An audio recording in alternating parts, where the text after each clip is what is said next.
Okay, so I'm watching the news this morning, Willie Geist's program, and first thing, I can't believe it's already 38 minutes since, no, 36 minutes since they got to me. Um, I feel like I haven't been watching the news, but I need to say a few things because right off the bat, the media's lies. I've known they were lying, I don't know, for over 20 years. I mean, I've known that they put their spins on things and they want to sell things to you instead of reporting news like they did when I was younger. They used to actually tell you this thing happened plain without describing it and telling you what to think about it. So,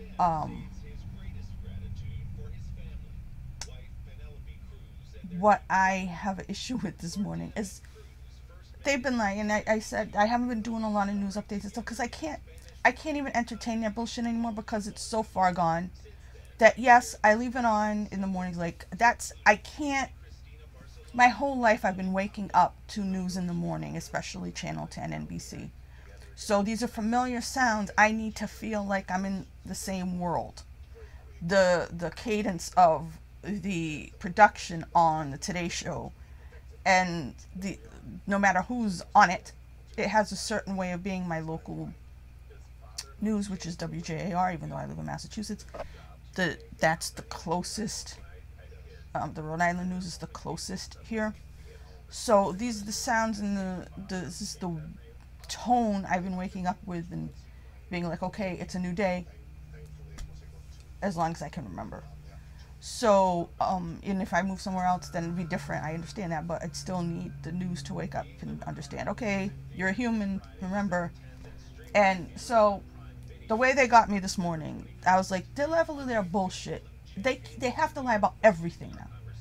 They have to make you believe something that you don't believe. And they start off saying they're going to do this interview with Javier Bardem, and that he's playing Ricky Ricardo. It's not his name. He's playing Desi Arnaz in this movie. Oh my gosh! In this movie about let me just shut it off because I did weird things. You know, Lucy and Ricky, and they talk about how his co-star's uncanny performance. Now look, the minute everyone saw Nicole Kidman as Lucille Ball, we all were like, she looks nothing like her. The whole world said it. Twitter said it. I agreed with Twitter. She looks nothing like Lucille Ball. She's a redhead. She's a redhead actress we know. We got other ones, but they don't look like Lucille Ball either, except someone who, one of her earliest roles was Lucy, and that's Deborah Messing, who, crackpot that she is, she looked exactly like Lucille Ball and did an amazing job playing Lucille Ball. I forgot, I think it was the guy, and I'm forgetting his name, Sonny from General Hospital. I think he played Ricky, which he didn't look like him either. But the thing about Javier Bardem is that he doesn't look like anybody but Javier Bardem. If I was going to cast him as any person who actually lived that I know of, the only person probably Anthony Quinn. They're both completely weird looking and they have that kind of nose. And for me, the nose, I think, is most important when I'm mentally casting because I watch a lot of movies. I know a lot of actors. If I even think of a movie that could come along, I try to cast who should be it in my head and I try to match for looks because there are a lot of actors who are very good. And you don't need to hire the best actor to play someone they don't look anything like. I think a lot of people do that. A lot of directors do that and I don't know why. But like there are movies like we already talked about how Perfect Dark was and those weren't real people. So we can't really say, but when they cast people of different ages, they looked amazing and the show was amazing. So, you know, Germany is not as big a country as the United States, and you don't have to stick to the United States when you're casting. Obviously, they cast a Spaniard to play Ricky, but you know, there are movies where they get it exactly right. Straight Outta Compton, when I saw that, I was like blown away by how close. I mean, obviously, in one case they got the guy's son, but otherwise the casting was perfect, looks wise, and it was a great movie, and everybody did a great job. So it can be done. Why they would do the Lucy story again is beyond me.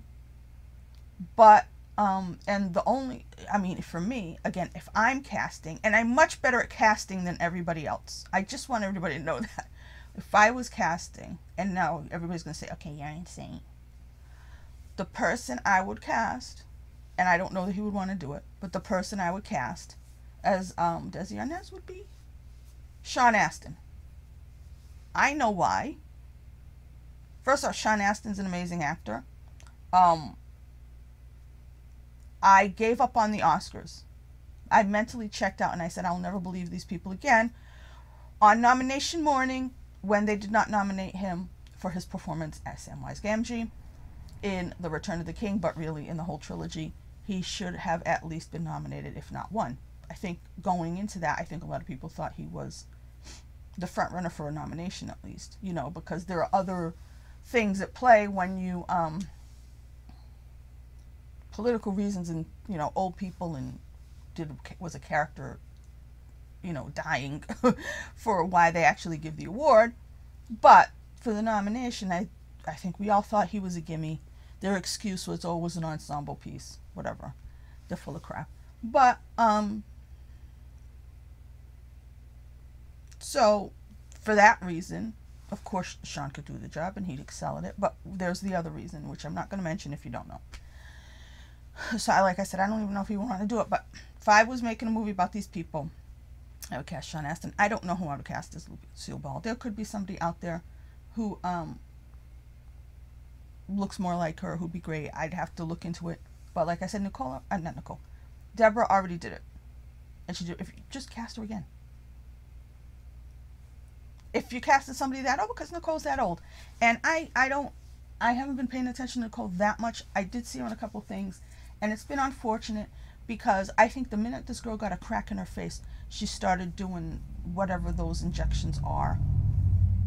And when you're not old, it just makes your face rubbery. At this point, they're showing her doing the grapes scene.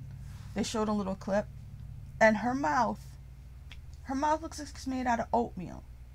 And I believe it's, and I don't know her medical history, but just having seen her for over probably 10 years now, if she's older than me, it's by like a year or two.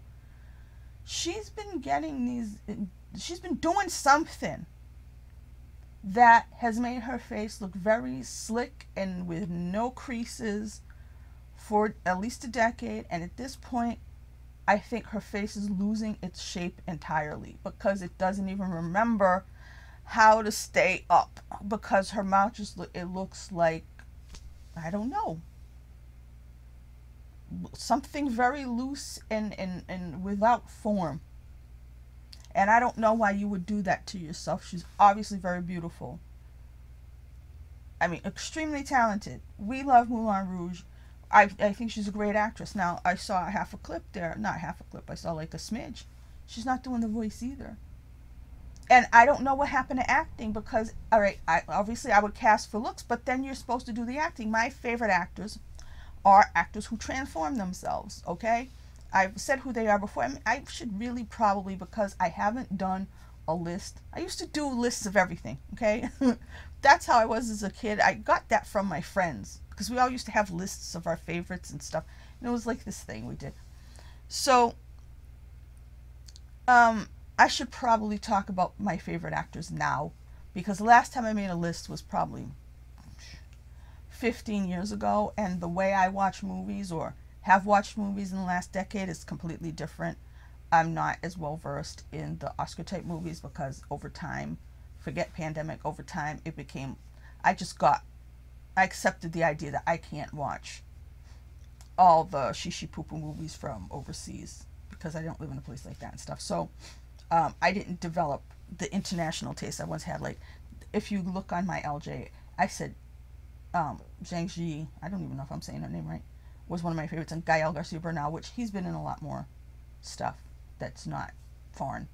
But these are people who I came to because I was trying to be, you know, with Bad Education and Crouching Tiger, Hidden Dragon, and those kind of movies that were, you know, not big blockbusters. I was able to see them, and, you know, they were able to bridge the gap in terms of, and if you talked about Oscars and stuff like that with people online, you got the gist of it.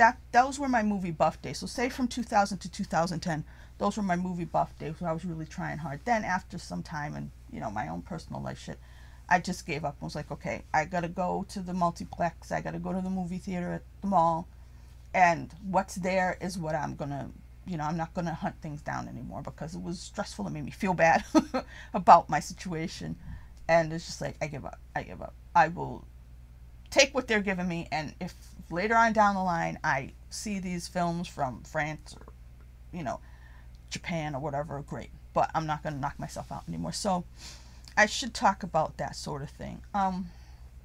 But yeah, the fact that the news is always telling you this bullshit about the narrative that's trying to be pushed by who, I don't know. I have theories, and I don't know what the person who I think is the big bad man has to do with NBC, because I don't know a specific connection, but there is some kind of, I don't even want to call it shadow government.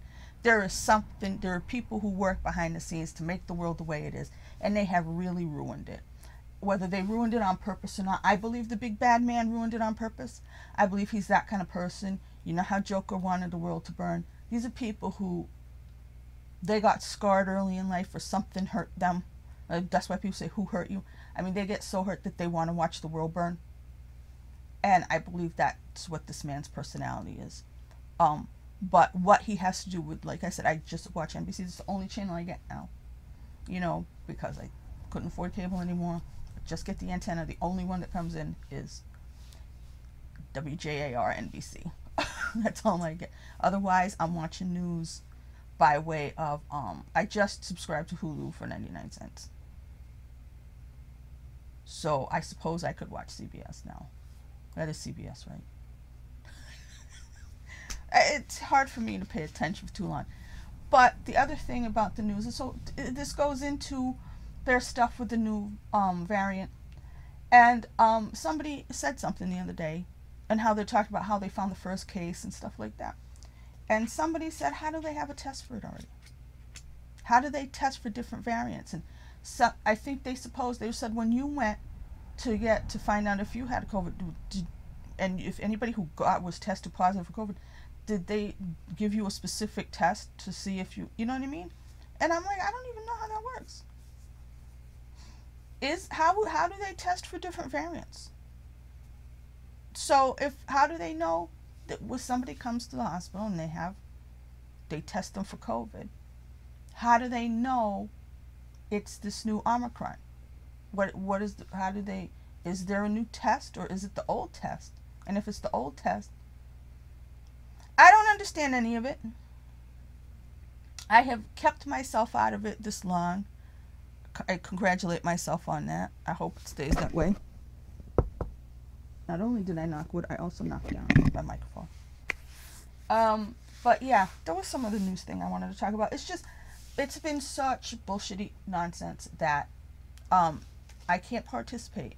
But when the uncanny Nicole Kidman, it's like, no, you got to say something. This is it's like you don't care anymore.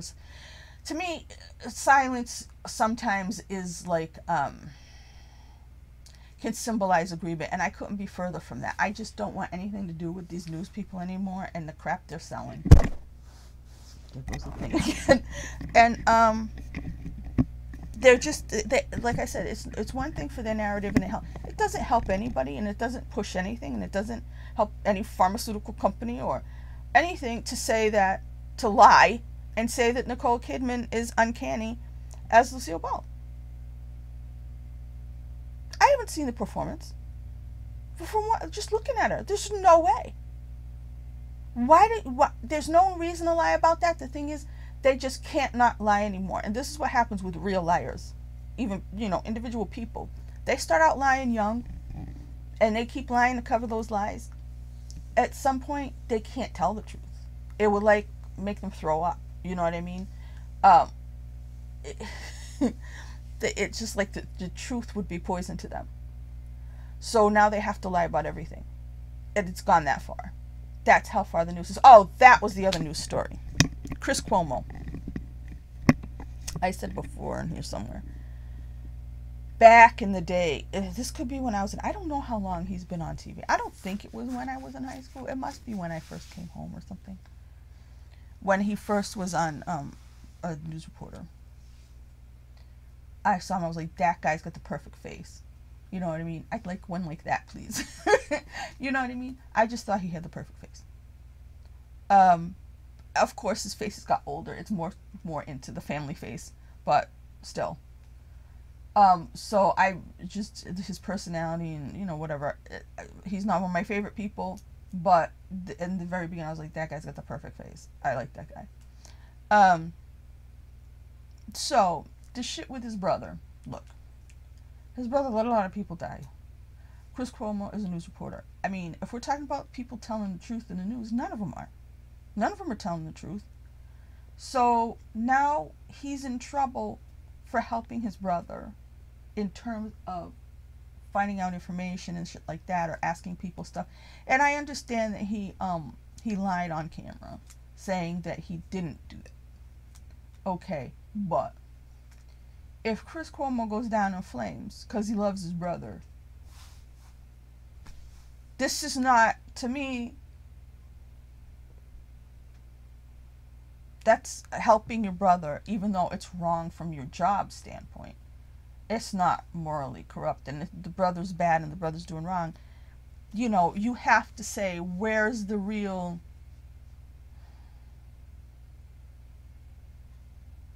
If somebody commits a crime and you're there, you love them and they are your thing, and you know, you're in a relationship that's important, and you become an accomplice, or what's the other thing? Like if you help somebody escape, whatever you want to call it. And I know this is a tricky gray area, or very black and white for those people who go very black and white on rules. For me,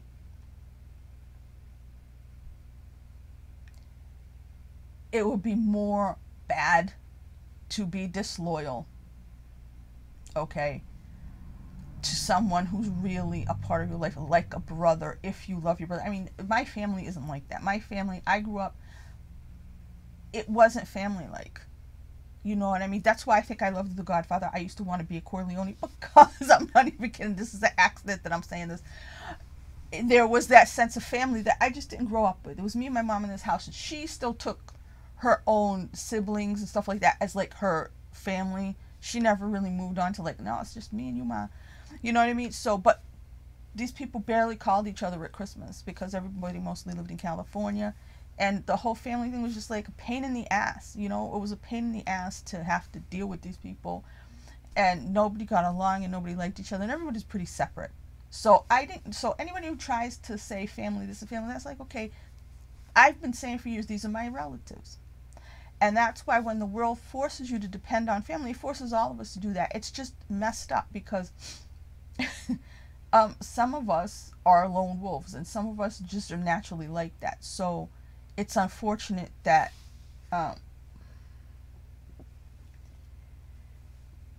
blood relations mean family in society, because they really don't. Family is family. And like I said, I don't feel like anybody in my family, they could get mad at me and stuff like that, but I don't feel like they feel like family with each other, even with their siblings. So, but in this case, these are brothers, and they're clearly brothers, and they loved each other, and they get along. And so for me to sit there and for people to think, or for people who want me to, why would anybody want me to? I'm just saying, if the idea is that I'm supposed to say Chris Cuomo's a bad man for protecting or helping his brother, there's no way I would believe that in a million years, even if it's the bad thing. You know what I mean? Like, you shouldn't help somebody bury a body.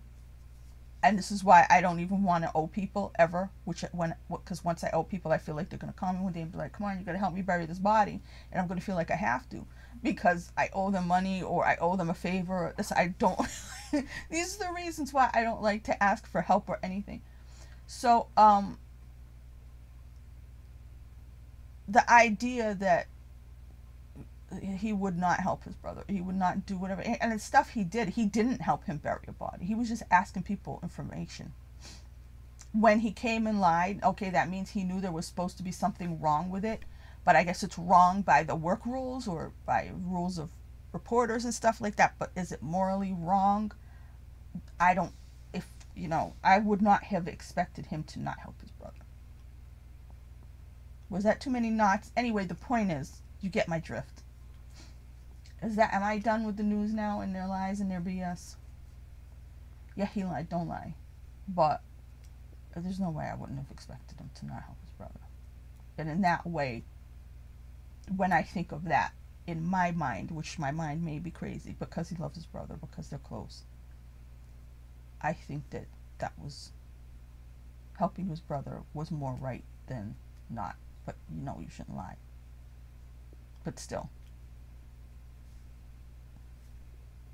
I said my piece. I probably had other things to say, but I don't remember. But I haven't done a news chat in a while, and it's because they're just so full of it. But the degree to which they're full of it on different things, and this is the thing of helter skelter and topsy turvy, and it really feels like, maybe it's this century, but it just feels like, and I don't think it was in the beginning. We've evolved into that. Up is down and black is white, and things are, all the people who think they're moral are actually corrupt. And it's just, most things, this is why I'm so sullen and grumpy, most things seem like this, your truth, my truth, their truth. There's one truth, and they're giving words different meanings. Everything is almost, it's a bizarro world that we're in now. It's a bizarro world where everything is the opposite of what it's being reported to be. Everything is the opposite of what it's supposed to be. And the people who think they're good guys are actually bad guys. And I'm not comfortable in this backwards world, and I don't feel like I belong in it, and that's why I'm so cranky and so, I guess, unsuccessful, which means it was always this world. I don't know about that. Maybe I'm just unsuccessful because I suck, but this world that we're particularly in right now, this world of the last 5 years, and I always go back to the campaign of Hillary Clinton, which is not Hillary Clinton, it's the DNC. That year is when everything started to go total DEFCON bullshit. And that was when Hillary Clinton was running for president against a bunch of people. It ended up being Donald Trump was the candidate. That campaign is what sent everything screwy. And it was the person in charge of that campaign. If you're going to say to me, who do I hold accountable for destroying the United States in terms of separating us forever and ever, amen, it is that woman. I'm not going to say her name, but when I see her evil face, I'm like, she's the one. And I'll be like, excuse me, God, her. She did it. I will testify every day, which I do, because every day we're testifying. And I'm not a super religious, born-again Christian. It's just, we're all Jehovah's Witnesses all day long, okay? Because we are, or we're not. Or, you're not looking, or you turn the other way, or whatever. I'm watching. Anybody who's calling out for the right reasons and saying, he did it, she did it, even if you're just doing it mentally. That lady with the 3 names. She did it. So that's all I have to say right now. Those are my thoughts. I fell asleep in the middle of trying to watch Soul. So I'm going to go back to doing that. And it's 9 o'clock now. And I wasted an hour. Look at me. Anything, if at any point you want to discuss something, current events and stuff like that, you just go right down in the comment section and you let me know. Okay? You want to tell me I'm an idiot? Do it. That's great. This is what we want to know. I spend a great deal of time. I watch videos on YouTube. This is like the thing I do now. I spend a great deal of time in the comment section reading people's opinions because I want real opinions.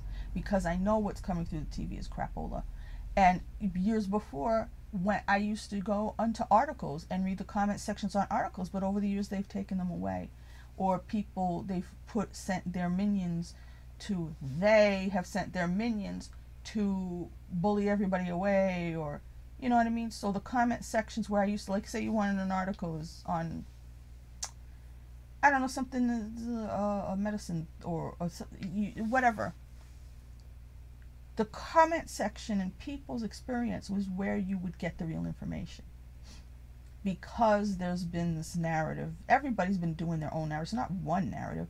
Everybody's been pushing their narrative. People are trying to sell things. People are trying to get you to believe whatever they need you to believe. So when there's an article about a thing and I would look that up, I would read the article, but then I would go to the comment section to find out what the real truth was. And that, over the years, that has gone away. But I am a comment section reader. I want to know what other people think. I want information from other people who know more than I do about certain topics. Like, for example, this Alec Baldwin thing. I have asked in the comment section about guns. I've never used a gun. I've asked about that kind of gun. I asked weeks ago if you pull back the hammer thing, can it go off by itself? I asked that weeks ago in the comment section before this became an excuse of Alec Baldwin's, and everybody told me no, there's no way. So I already have that information from people who work with these guns, who were also watching these Alec Baldwin videos, saying there's no way that can happen. Before this came out as like what he's saying, like the gun went off by itself. He pulled back the hammer and then he didn't do anything. He didn't pull the trigger. So this is like how I relate to people in a situation where I've been isolated. I was isolated before, not like this. I was isolated from people who I would discuss things with or had things in common with because of where I am in the world. And there goes my tummy because it really wants to eat because I'm a fat chick. So let me go and eat. You get the gist of what I'm saying. But I haven't been doing news chats. I probably, if anything else comes up that I need to talk about, I will. I've just been personally mostly ignoring it just now because it's on, but it's like, it's not holding my attention because of the level of bullshit, and I can't listen to bullshit. It just bounces off my ears. So, or it aggravates me to the point where you're like, please do not tell me that she looks like Lucille Ball and make me kill myself.